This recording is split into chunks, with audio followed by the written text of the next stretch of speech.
ஆண்டவராகிய தேவனுக்கு மகிமை உண்டாவதாக. இந்த கிறிஸ்மஸ் காலங்களில் உங்களை மீண்டும் சந்திப்பதில் மிகுந்த மகிழ்ச்சி அடைகிறேன். இன்னைக்கு நம்ம தியானிக்க போகிற வசனம் 18ஆம் சங்கீதம் 30ஆம் வசனம். வசனம் என்ன சொல்லுதுன்னா, தம்மை நம்புகிற அனைவருக்கும் அவர் கேடகமாக இருக்கிறார்.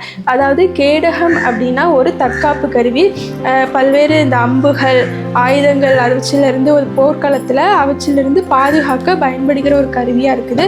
அதே போல் நம் தேவனாகிய கர்த்தர் நமக்கு கேடகமாக இருக்கிறார். அதாவது பிசாசின் தந்திரங்கள், பல்வேறு போராட்டங்கள் அனைத்திலும் இருந்து நம்மை காக்கிற ஒரு கேடகமாக இருக்கிறார். எப்போது ஏசப்பா நமக்கு கேடகமாக இருக்காங்கன்னா, அவரை நம்பும் போது அப்பொழுது நமக்கு கேடகமாக இருக்கிறார். எனவே நீங்கள் எல்லாரும் ஆண்டவராகிய இயேசு கிறிஸ்துவை முழுமையாக நம்புங்க, அவரை தேடுங்க.